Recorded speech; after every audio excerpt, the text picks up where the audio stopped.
Bičiuliai, 90% mūsų gyvendintų projektų turi stogą. Tai yra terasos elementas, kuris leidžia jums džiaugtis poilsiu, nepriklausomai nuo oro sąlygų.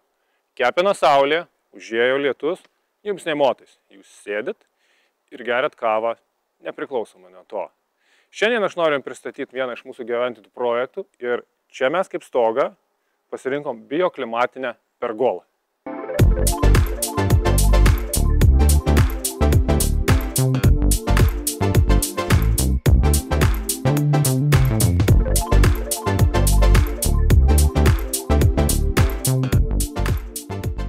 Su jumis Saulius Venclauskas, statome jums išskirtinės terasos jūsų namams. Šiandien kalbam detaliai apie bioklimatinę pergolą. Kas tai yra? Tai yra šiuolaikinis, modernus, funkcionalus, inovatyvus statinys, kurio užduotis nėra vien stogas virš galvos. Tai yra daug integruotų šiuolaikinių, inovatyvių sprendimų. Tai yra, mes turim ziproletus. Jūs sėdit, užėjo lietus, vakaras, uodai pradėjo pult. Ne problema, mes galim užsidaryti visas sienas ir turėti uždarą zoną. Besilankstančios lamelės. Mes galim vartymo principu reguliuoti tiek oro srautą, tiek šviesos srautą patenkantį į vidų. Apšvietimas, integruotas ledinis apšvietimas tiek į perimetrą, tiek į lameles. Mums nereikia papildomai galvoti, kaip apšviesti terasą. Ir tai nėra vien dekoratyvinis apšvietimas. Mes galim dimeriavimo principų turėti tiek romantiką, tiek šviesą, kurios pagalba mes galėsim skaityti vakarais knygą.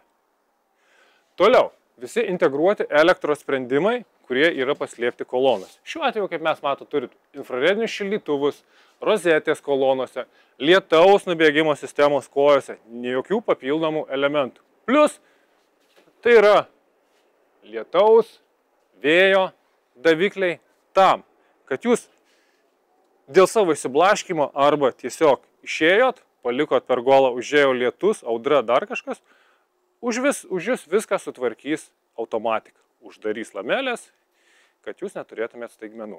Ir visa tai valdoma arba paprasto pultelio pagalba, arba mobiliu telefonu. Taigi, būtent apie tokį statinį šiandien mes ir pakalbėsim ir apie visus niuansus mums padės išsiaiškinti mūsų partneris Dextera pardavimų vadovas Mantas. Sveikas gyvas, Mantai. Sveikas, Sauliau. Nu ką, malonu vėl šitam objektui susitikti. Mantai, žiūrovas dažniausiai pamatęs tokį statinį, pirmas klausimas galvoj, kiek kainuoja? Nu, nepaslaptis. Iš tiesų mes irgi, kai darom tokius projektus, žmonės dažnai klausia užsakovai. Sako, Sauliau, pasiūlyk man kainos ir kokybės santykį. Aš tada kaip taisyklė darau konkursą, 3 įmonės, visą kitą. Ir po paskutiniam tokį kaip dariau projektą, 3 įmonės, 3 pasiūlymai, standartinis gaminys 6 iš 4 kaina, pigiausias 10 000, brangiausias 28 000. Tai iš principo, kas lemia kainą ir ar įmanoma už tą patį, ar už 28 tai yra tas pats, kas už 10 000? Tai žinoma, Sauliau, kad yra keli esminiai skirtumai. Kaina pagrindė lemia medžiagiškumas, funkcionalumas ir tai yra standartinis gaminys ar nestandartinis. Tai jeigu kalbant apie medžiagiškumą, galima... Nuo medžiagų pradžiai, tai yra lengviausia suvokti. Taip, tai klientų, ko gero, tai irgi yra lengviausiai suprantamas dalykas. Kuom skiriasi? Paprastai pigiausios pergolos būna labai liaunos, pavadinkim. Silpna aliuminio konstrukcija, kuri net laiko didelių vėjo apkrovų. Stogo lamelės būna skardinės, kurios lyjant lietui jaučiasi tarsi sėdėtum po kibiriuku. Žiemą kaupiasi kondensatas, todėl varva lašai. Mes turim labai svarbų parametrą, tai yra apkrova. Nes aš kiek teko domėtis, tai yra pigios.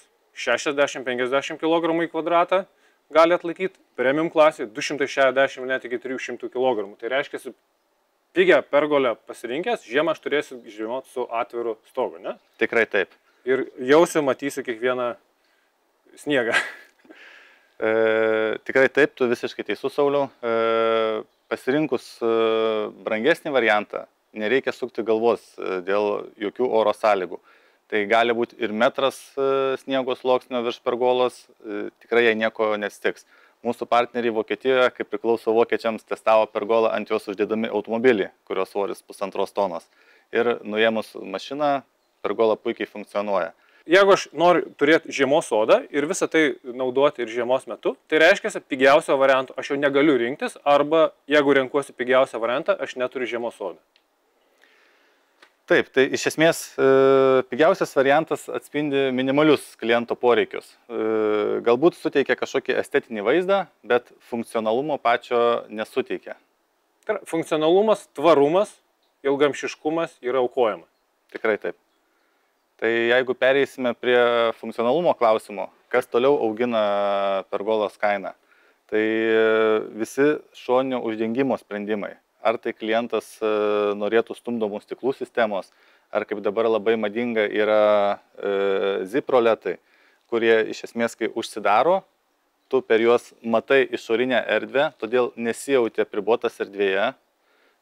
Vakare tu gali pasijungti projektorių ir žiūrėti kaip per didelį ekraną rungtynės ar filmą. Ant balto zipo roletą? Taip. Normaliai. O projektorius nėra baziniai komplektacijai. Jeigu sutarsi, manau, galim klientui parūpinti. Supratau. Kitas dalykas, kuo zip roletai yra funkcionalūs, tai jie apsaugo ir nuo uodų, ir yra orui laidus. Ir kaip minėjau, būtent pagrindinis jų pliusas yra, kad tu nesi uždarytas erdvėje. Jeigu, tarkim, susidėtume stiklų sistemas, tu jau šiek tiek jautiesi apribuotas, plus jeigu karšti orai, tai jaučiasi tas šiltumo efektas. Tai šitas sprendimas leidžia išvengti visų tokių nepatogumų. Bet žiemą, kai šalta, jisai, ko gero, nėra labai geras šilumos kaip saugotojas. Jo, tai žiemą būtent tada labiau funkcionalesnės yra stiklų sistemos. Supratau. Tai čia priklauso vėlgi nuo kliento poreikių, kaip jisai mato save tame gaminyje, kaip jisai mato save toje terasoje, ar jis labiau nori mėgautis vasaros metu to gaminiu, ar jisai teikia preferencijas žiemos poilsiui. Kaip sakau, kiekvienas turi savo prioritetus ir kas jam yra vertybė. Nes pavyzdžiui, vienas neįsivaizduoja terasos be barbecue zonos, o kitas per visą gyvenimą sako, aš nebuvau barbecue įsidėjęs ir abejoju, ar aš jį užsikursiu. Mantai, grįžkim prie stogo, nes tai yra viena iš pagrindinių dalių. Ne? Kokie variantai ir kaip tai atsižvelgia kainos atžvilgiu? Tai žinoma, pats pigiausias variantas rinkoje yra skardinis stogas. Kaip jau minėjom, jisai turi paprasta skarda. Paprasta. Būna iš elementarios skardos lankstytų. Taip, tai yra pats pigiausias pergolėse, tai yra pagrindinis dalykas, nes stogas iš esmės yra vienas svarbiausių kainos dedamųjų. Tai vienas dalykas yra skarda. Kitas dalykas yra aliuminio lamelės, bet jos būna vientisos, panašiai kaip skarda tokios formos, bet jos jau yra iš aliuminio, tai vadinasi šiek tiek atsparios, ne šiek tiek atsparios korozijai. Tvarumas, didesnis tvarumas. Taip, ilgamžiškumas. Ir pats patogiausias, funkcionaliausias dalykas, kuris ir dažniausiai sutinkamas pergolėse, tai yra aliuminio lamelės užpildytos poliuretano. Ką tai duoda? Tai duoda visišką šilumos ir garso izoliaciją, vadinasi, kai lyja, jūs jau lietaus nebegirdite. Ir kitas dalykas, iš jūsų triukšmas neišeina į aplinką. Iš jūsų triukšmas irgi neišeina, nesikaupia kondensatas. Ir kaip matote, tokios lamelės, jos nėra tuščiavidurės, jos, kai užsidaro, susikabina tarpusavyje. Vadinasi, lietus jau garantuotai nepatenka į jūsų patalpą ir subėga į šonuose esančias kojas ir per lietaus nubėgimo sistemą pasišalina iš jūsų terasų. Supratau. Spalva dar noriu irgi paklausti, nes būna juodos ir būna, mačiau, dviejų spalvų. Tai standartiniuose gaminiuose, kurie rinkoje būna, tai paprastai būna konstrukcija ir stogas vienodos spalvos. Mes suteikiam klientui galimybę rinktis pagal tai, kaip jisai nori matyti savo terasą. Konstrukcija gali būti vienos spalvos, stogas gali būti kitos spalvos. Labai dažnas pasirinkimas yra derinti tamsią ir šviesią spalvą. Po šviesių stogo visada yra jaukiau. Nes pas mane, pavyzdžiui, šviesios terasos dabar einantis, tas trendas vadinam. Žmonės renkasi dažniau. Taip, tai būtent labai dažnai klientai, spręsdami, ko jiems reikia, pasitarė ir su savo dizaineriais, architektais, konsultuojasi su mumis ir randame tą geriausią sprendimą, kaip jis vizualiai atrodo pats elegantiškiausias. Ir kitas dalykas, žmonės dažnai sako, aš nenoriu tarnauti terasui.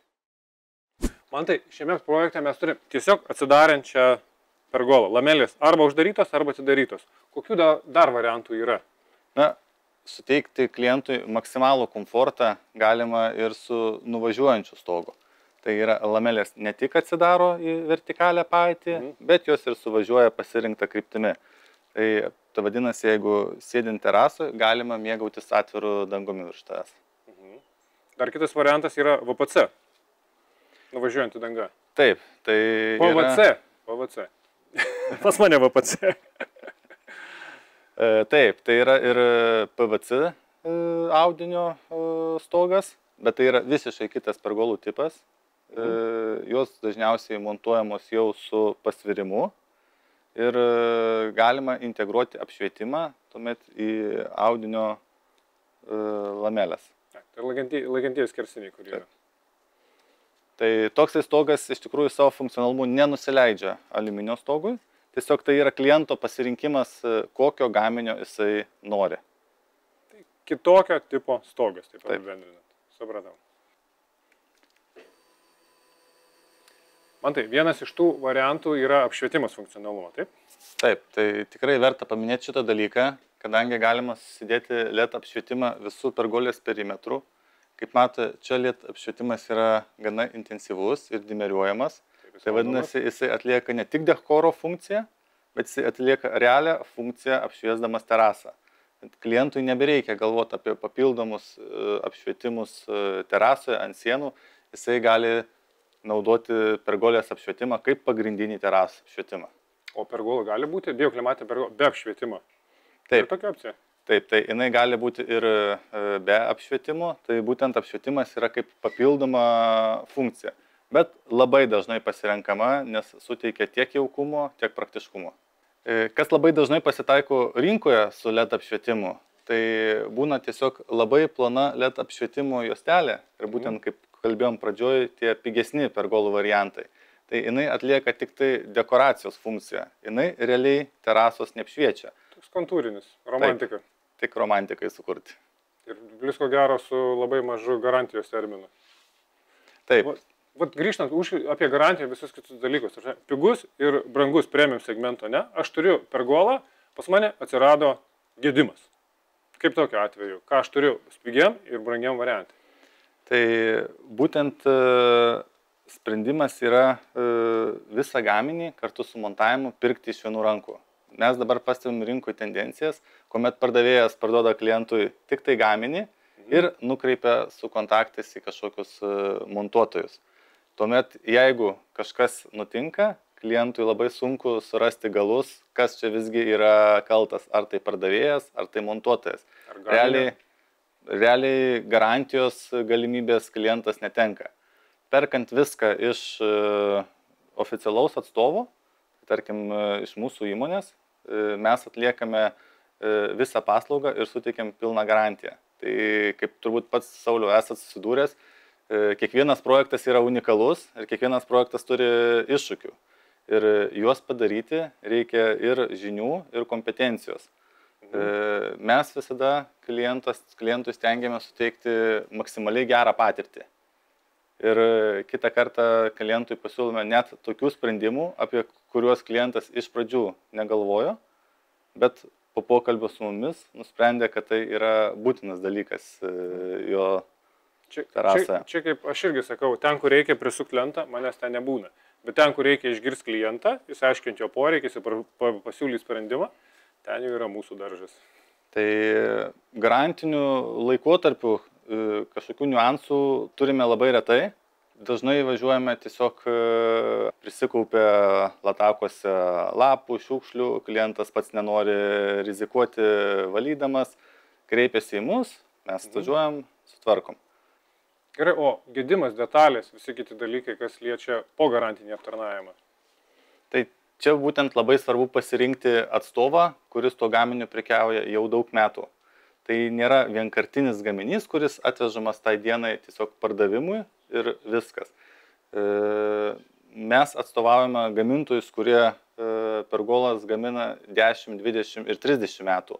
Tai vadinasi, kažkam sugedus, net ir po 5 metų ar po 10 metų, visą laiką bus detalių tam gaminius tvarkyti. Man tai šiame projekte Dextera irgi atsirado neatsitiktinai, nes tai yra visiškai nestandartinis gaminys. Vien išmatavimai 4,5 ant 5,80. Tai yra visiškai į standartus neįtelpantis matmuo. Taip, tai buvo visiškai nestandartinis sprendimas ir kombinuotas tvirtinimo būdas. Kaip matome, dalis pergolos yra įtvirtinta į sieną, kita dalis yra ant 3 atramų. Pirminis kliento noras buvo turėti tik tai vieną atramą, tačiau po pokalbio su mumis klientui parodėme galimybės, kurios atsiveria turint daugiau atramų. Tai antroji atrama buvo reikalinga tam, kad įdėti ziproletą, o kita atrama prie sienos irgi tarnauja kaip ir ziproletui, bet ir papildomas vandens nubėgimas, nes kadangi ant tokio ploto viena atrama jinai būtų per maža lyjant stipriam lietui. Taigi tai yra dar vienas dalykas, kodėl pirmiausia, prieš sprendžiant pirkti tokį gaminį, reikia pasikonsultuoti su specialistais. Mes galim prisitaikyti prie kliento poreikių centimetrų tikslumu. Rinkoje dažnai būna gaminių, kurie yra standartinių išmatavimų. 3x3, 3x4, 4x5.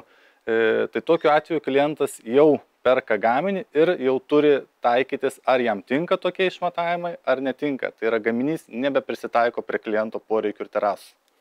Iš principo, pigus sprendimas, tai yra visiškai standartas iš gamyklos atėjęs variantas, jokio individualaus pritaikymo.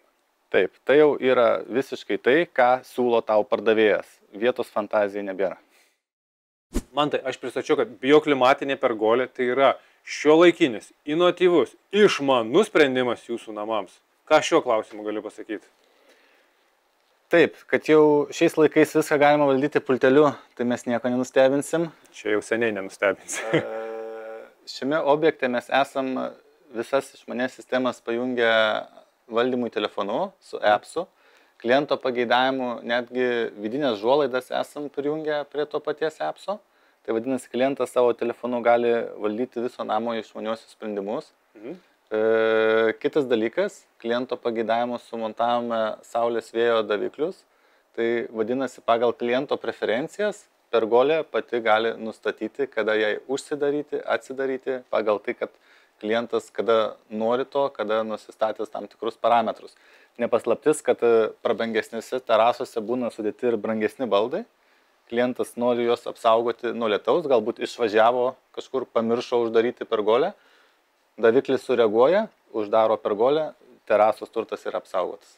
O dar kitas klausimas, esu vieną turėjęs, man skambutis buvo, laba diena, man reikia pergolę perstatyti. Aš sakau, jūs turėjot? Jo. O kur jinai dingo? Išėjau, uraganas ir visą mano pergolę nunešė velniop. Tai čia vėjo daviklis šitoje vietoje pasirūpins, kad to dalyko neturėtumėte. Iš esmės, tai vėjo daviklis turbūt to užtikrinti negali. Tai turėtų būti užtikrinama pergolės montavimo metu, tvirta konstrukcija. Kaip mes kalbėjom nuo pradžių, tai kuom skiriasi pigesni rinkos sprendimai nuo brangesnių. Žodžiu, pigus rinkos sprendimas, statykit viską ant terasos lentų ir bus čiki. Tai yra mitas. Iki pirmos audros. Aš irgi taip galvoju. Mantai, ta visa mūsų diskusija man dar kartą patvirtino, kad kainos ir kokybės santykio tokio dalyko kaip ir nelabai yra. Yra atitinkami sprendimai, atitinkamo lygio sprendimai, atitinkamų sprendimų gausa už tam adekvačią kainą. Gerai, dabar žiūrėkit, aš turiu žiūrovą, kuris sako, aš noriu bioklimatinės pergolos, bet aš nenoriu kokybės aukot vardant mažesnės kainos. Kokie galimi variantai? Na, tai pirmiausia, turbūt būtų galima susiplanuoti darbus ir įgyvendinti projektą dalimis. Tai galima pirmiausia pastatyti pergolos konstrukciją vienais metais, kitais metais užsidėti šoninius uždengimus ir taip įgyvendinti savo projektą etapais. Tai galbūt ir finansiškai patraukliau atrodo ir psichologiškai lengviau tokią sumą išleisti. Kitas dalykas yra galima rinkti standartinius gaminius. Jų mes savo asortimente irgi turime, tai yra aukštesnės klasės gaminiai, tiesiog tam tikrų matmenų, kuriuo mes apribojame klientą irgi pasirinkime. Klientas arba jam tinka tas sprendimas, arba klientas jau turi rinktis individualų gaminį. Žodžiu, 3x3, 3x4, 6x4, pergolė statoma tik tai prie vienos sienos arba pergolė statoma visai kaip atskiras statinys. Tai ko gero yra patys pigiausi variantai. Taip, visiškai taip. Na ir turbūt vienas lengviausių dalykų, kaip galima šiek tiek geresnę kainą užsitikrinti, tai yra sekti akcijas, kada yra sezono ir nesezono metas. Natūralu, kad vasaros laikotarpiu, kada poreikis didžiausias, darbų kiekis didžiausias, akcijos būna mažesnės. Žiemą, planuojant savo darbus iš anksto, gaminį galima užsisakyti anksčiau, na ir suplanuoti jo, tarkim, montavimą kovo, balandžio mėnesiais dar prieš sezoną. Tai čia iš principo mes grįžtame prie pirmo punkto, tai yra planavimas savo poreikių dėliojimas į priekį. Na taip, tai vis tiek yra projektas neeilinis ir jam reikia atitinkamai pasiruošti, galbūt susiderinti su terasų statytojais, su aplinkos tvarkytojais, su elektrikais, inžinerikais, kitais savo segmento specialistais, kad būtent tą projektą tvarkingai gyventi laiku iki galo.